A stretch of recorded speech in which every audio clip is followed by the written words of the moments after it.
मैं जोशीमठ हूँ। भूधसाव की वजह से अपने भविष्य को लेकर बेहद चिंतित हूँ। हो सके तो जमींदोज होने से बचा लीजिए। जी हाँ, मैं जोशीमठ हूँ। शंकराचार्य की तपोस्थली ज्योतिर्मठ, सीमांत जनपद चमोली का सरहदी ब्लॉक, विश्व प्रसिद्ध हिम क्रीड़ा स्थल औली, आस्था का सर्वोच्च धाम बद्रीनाथ, हेमकुंड साहिब और रंग बदलने वाली फूलों की घाटी का प्रवेश द्वार तो मैं ही हूँ। देश की द्वितीय रक्षा पंक्ति नीतीमाणा घाटी में रेहीर नगर से होकर जाया जाता है। हर साल देश विदेश में लाखों लाख तीर्थयात्री और पर्यटक यहाँ पहुँचते हैं। मैं चिपको आंदोलन की नेत्री गौरा देवी की धाती हूँ। पंच प्रयाग में से प्रथम प्रयाग मेरे ही मुहाने पर धौली गंगा और अलकनंदा का संगम विष्णु प्रयाग अव्यवस्थित है। एशिया का सबसे लंबा रोपवे यानी रज्जू मार्ग मेरे ही नगर के ऊपर से गुजरता है। मैं भगवान बद्री विशाल का शीतकालीन गद्दी स्थल हूँ। मेरे पौराणिक नरसिंह मंदिर में 6 महीने भगवान बद्री विशाल की पूजा होती है। मंदिर के प्रांगण में प्रतिवर्ष बद्री विशाल के कपाट खुलने से पहले पौराणिक तुमड़िया कौथिक का आयोजन होता है। मैं महज एक नगर नहीं बल्कि धार्मिक और सांस्कृतिक केंद्र भी हूँ। मैं गढ़वाल के कत्यूरी राजवंश की राजधानी भी हूँ। मैं वर्षों से सैलानियों की पहली पसंदीदा शहर के रूप में भी हूँ। लेकिन आज इन सब से इतर मैं अपनी ही पहचान के लिए छटपटा सा रहा हूँ। मुझे वो छटपटाहट महसूस हो रही है। भूधसाव की वजह से मेरे भविष्य पर प्रश्न चिन्ह लग गए हैं।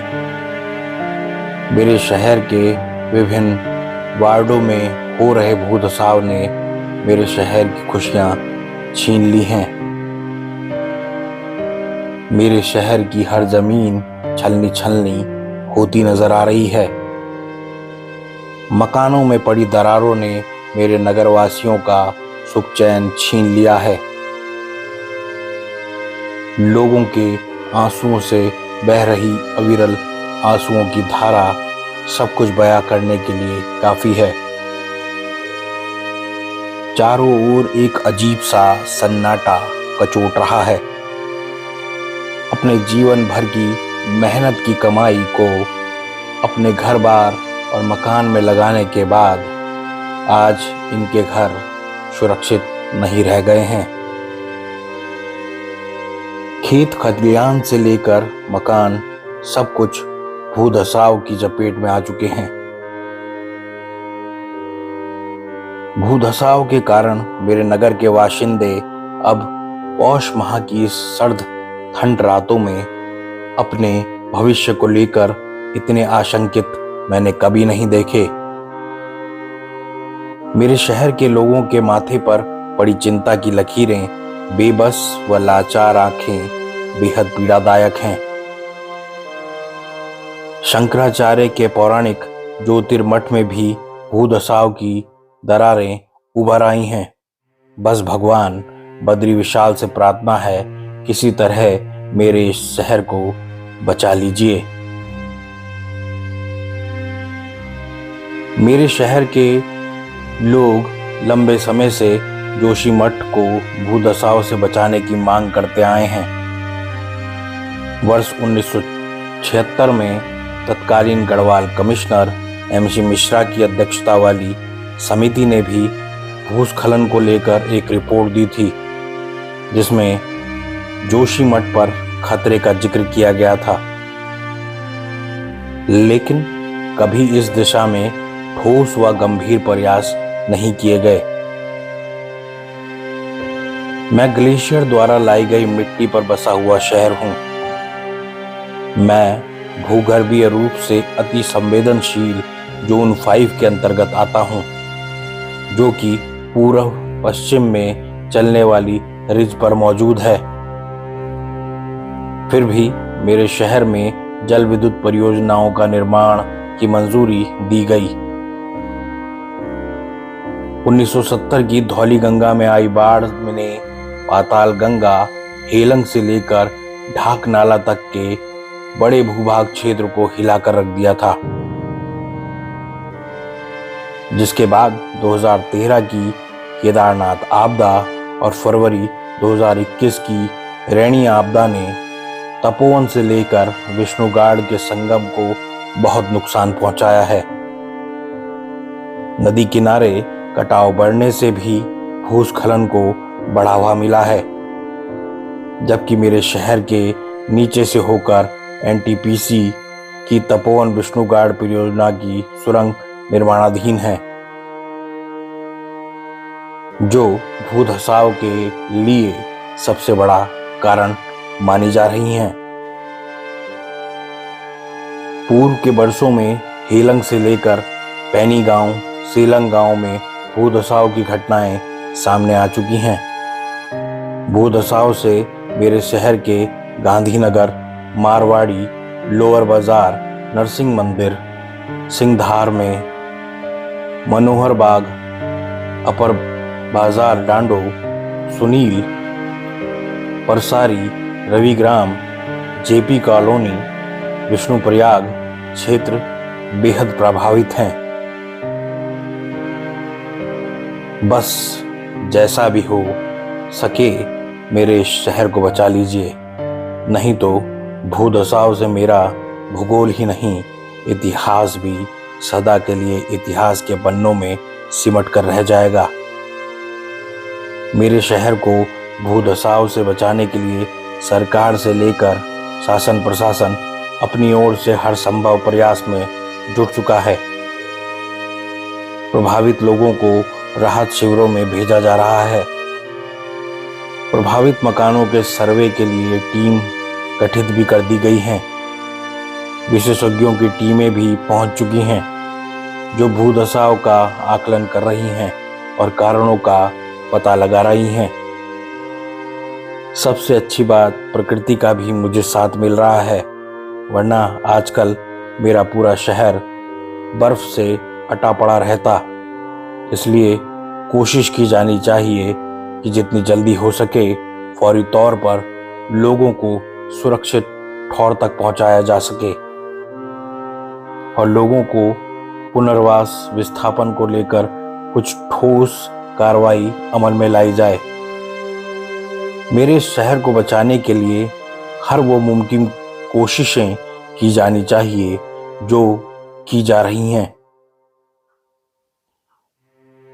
संकट की इस घड़ी में आप सब नगरवासियों ने जो एकजुटता दिखाई है वो सुकून देने वाली है।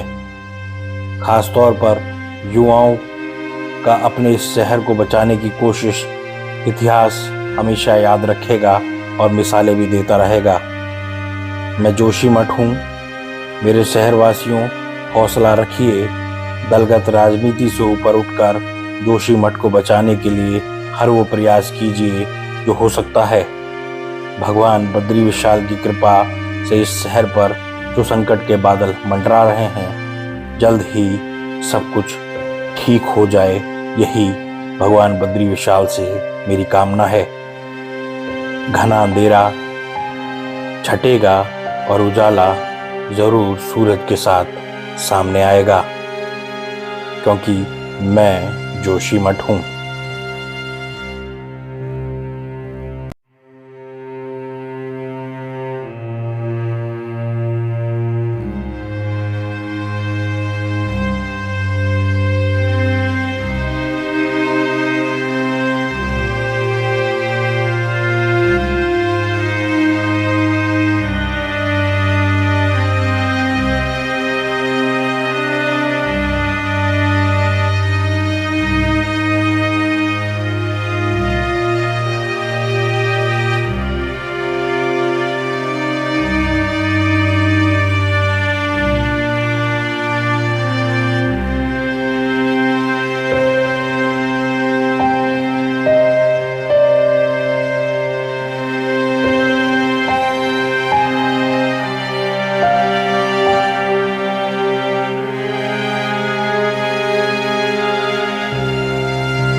जोशीमठ मिले सर, क्या निर्देश दिए आपने?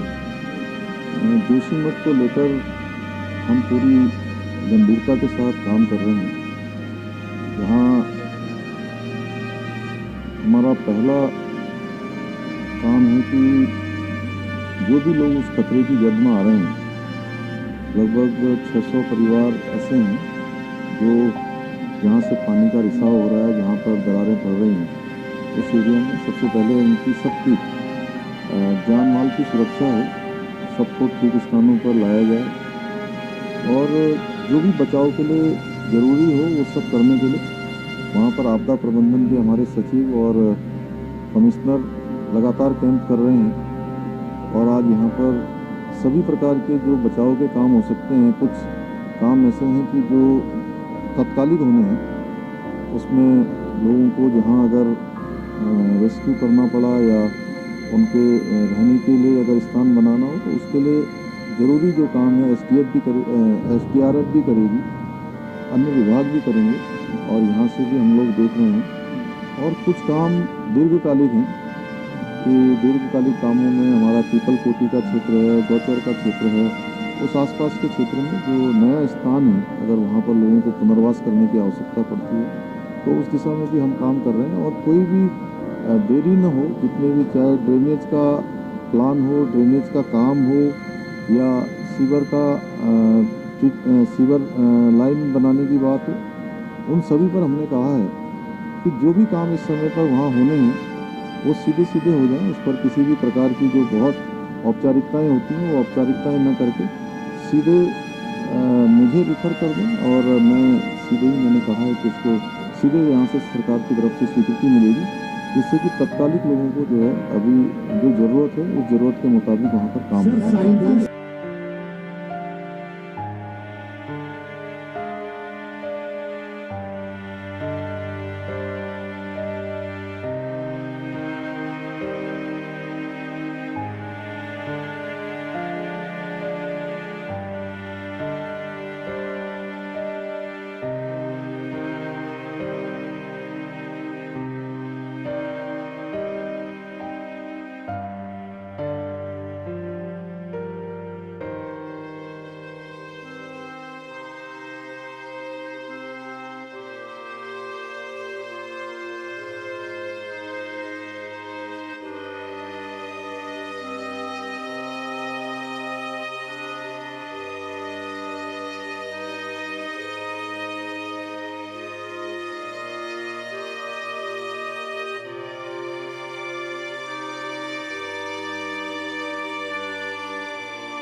मैंने जो है अपने वक्तव्य में पहले भी इस बात को कहा, इस बात को तय न एनटीपीसी को करना है और न हमको करना है कि एनटीपीसी की सुरंग से कोई नुकसान है कि नहीं है। इस बात को अगर कोई तय कर सकता है निष्पक्ष तौर पर तो भूवैज्ञानिक कर सकते हैं, वो वैज्ञानिक कर सकते हैं जो निष्पक्ष हो।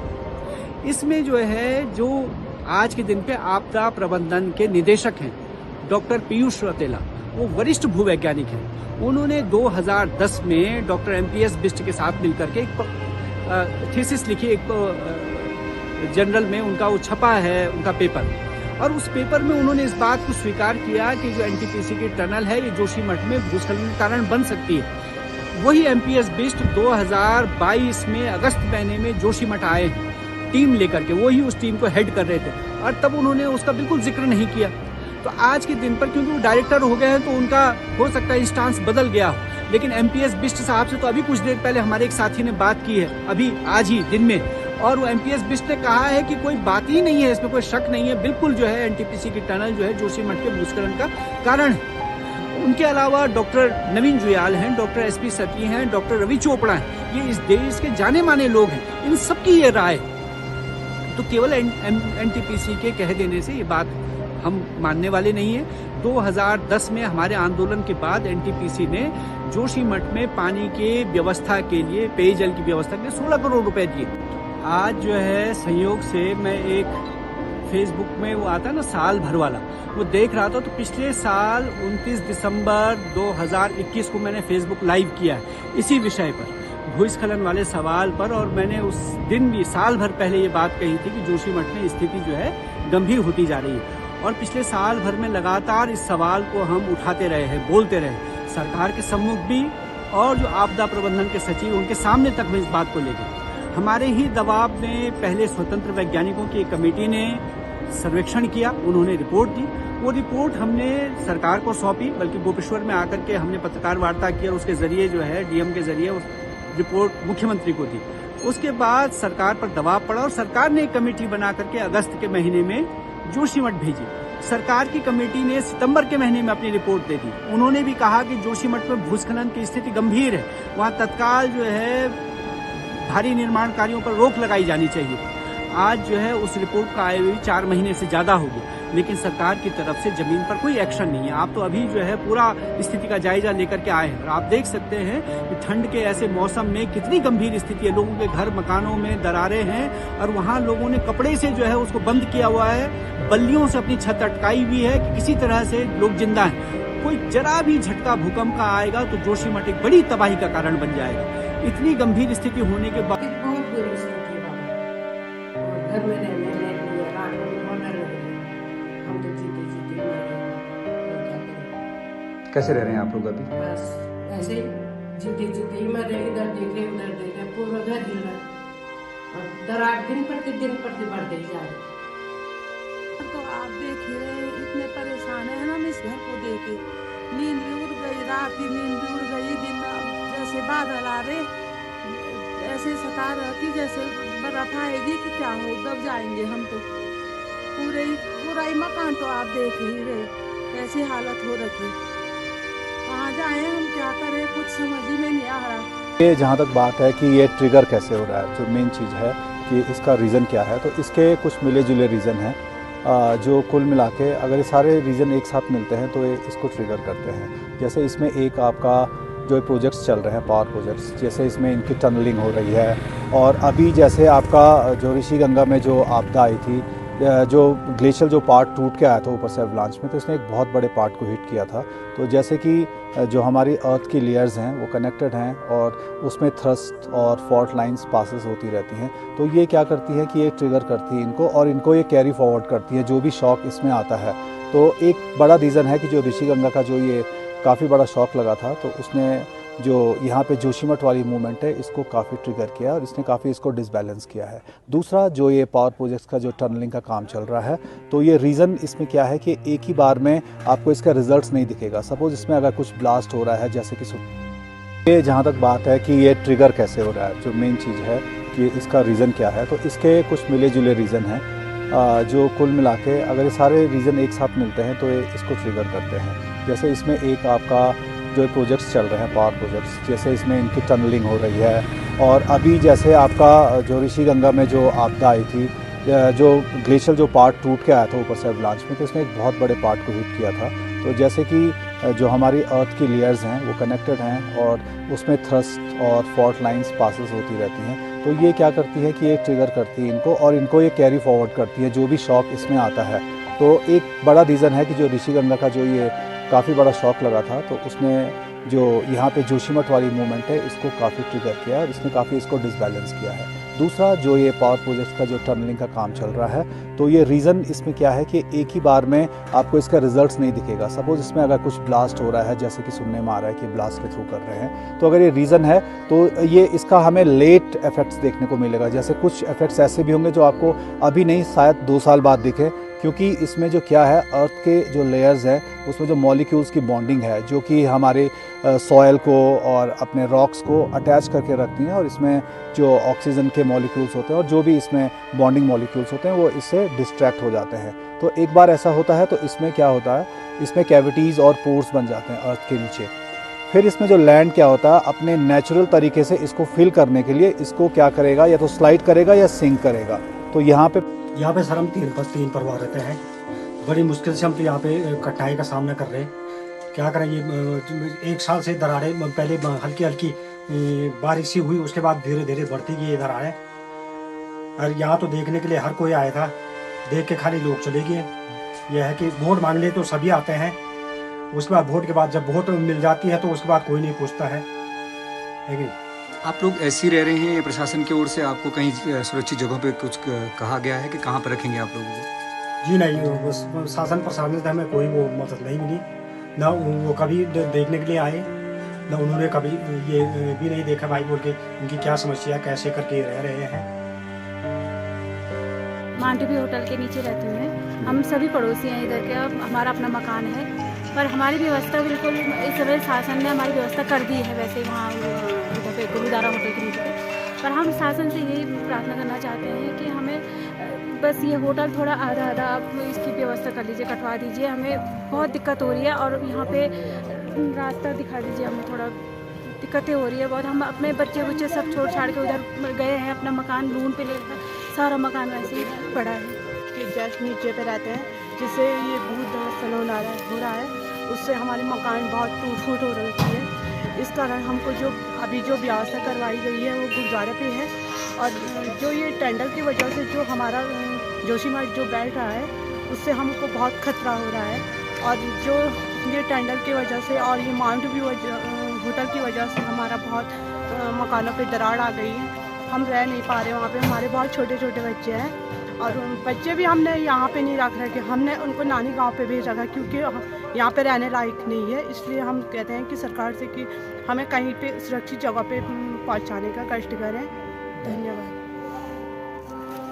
मतलब उनकी तरफ से तो ये है ना कि अभी वो सिर्फ इसका जो जियोलॉजिकल सर्वे है उसको करेंगे, उसके बाद ठीक है ना। नेहा, ये जो कमरा है बिल्कुल जर्जर स्थिति में है, किस तरह की यादें जुड़ी हैं इस कमरे से आपकी अगर बात करें तो? हम यहाँ पर पढ़ाई, हम 6 बहनें हैं, 6 की 6 बहनें हम इसी कमरे में रही हैं, यही हमने पढ़ाई करी है, यही हमने पढ़ाई करी है। दीदी लोगों की शादियां हुई है, यहाँ पूजा करते थे हम, यहाँ पर बेड लगे हुए थे, पढ़ाई होती थी हमारी। एक यही रूम है हमारे पास जिसमें हम पढ़ाई करते थे, पर अभी आप इस रूम की कंडीशन देख ही रहे हो, यहाँ अंदर खड़े होने में भी डर लगता है, तो पढ़ाई तो यहाँ वैसे भी नहीं है। कितना बड़ा दर्द होता है, आप क्योंकि यादें जुड़ी होती हैं, बचपन से आप बड़े हुए होंगे इन घर में, आज इस तरह के हालात आप देख रहे हैं, मतलब कितना दर्द महसूस होता है अपने मेहनत से बनाए हुए घर को इस तरह टूट के। हमें ऐसा लग रहा है कि हमारे सारे सपने ही टूट चुके हैं इसके साथ। मतलब मिडिल क्लास फैमिली वाले लोग बहुत मुश्किलों से घर बनाते हैं और उनके लिए 2 कमरे ही महल के बराबर होते हैं। तो अभी हमें लग रहा है कि ये दरारें घर पे नहीं, हमारे सपनों पे, हमारे भविष्य पे, हर एक चीज पे दरार पड़ चुकी है। पूरा खुलता है ना इधर अंदर।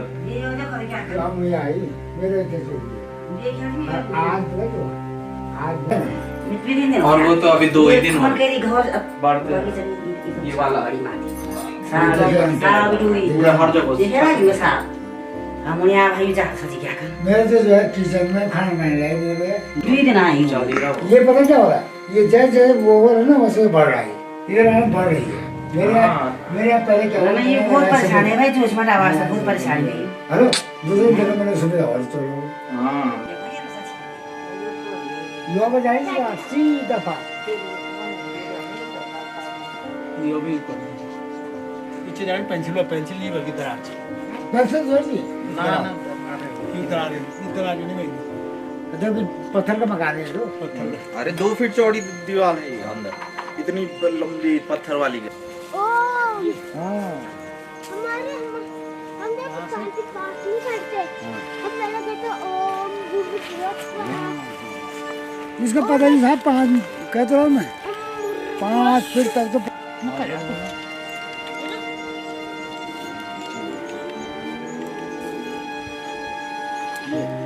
क्या ही रहा हूँ, तो इतना वैसे ही है मार्च पर नहीं तो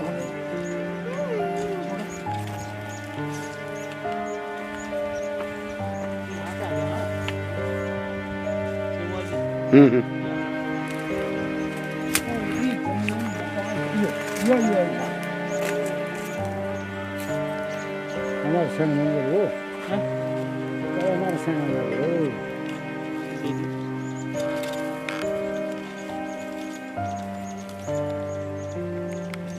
3 फीट दूसरी जा रहा हो देखें ये टेढ़ा है ना ये हिसाब हाँ ये टुकड़े थोड़े रुके 4-5 टुकड़े हो गए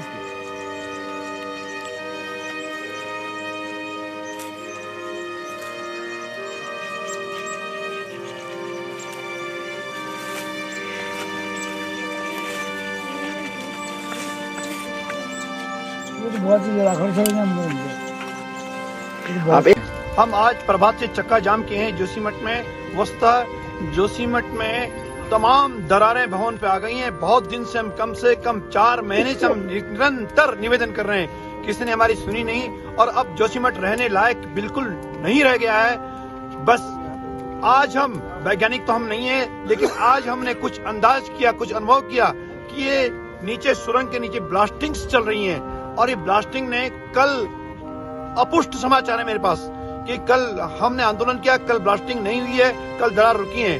नहीं तो नीचे मारवाड़ी से लेके और लगभग औली जंगल तक पूरा जोशीमठ जगह बैठ चुका है। लोग मकान छोड़ चुके हैं, कुछ लोग नगर पालिका में, कुछ स्कूल में, कुछ प्राइमरी में। और कब तक हम लगभग अपने 1000 मकान हमारे पास हैं और यहाँ पे लगभग 25,000 की हमारी जनसंख्या अपनी है। कुछ हमारे होटल से हैं और साथ ही लगभग यहाँ पे कई डिप आर्मी के हैं, जहाँ पे ग्रिफ, जहाँ पे ITBP, जहाँ पे SDRF और जहाँ पे आर्मी सशस्त्र सेना बल, ये यहाँ पे हैं। ये लोग भी कहाँ जाएंगे, हम कहाँ जाएंगे? सबकी दरारें पड़ चुकी हैं और अभी तक हमें बताया जा रहा था कि ड्रेनेज सिस्टम ठीक नहीं है। हमें भी विश्वास हो सकता है कहीं हमारी कमी हो, लेकिन कल ब्लास्टिंग रुकी है रात को और कल जो क्रैक्स पड़ रहे थे रुके हैं। तो 100% मैं दावे के साथ कह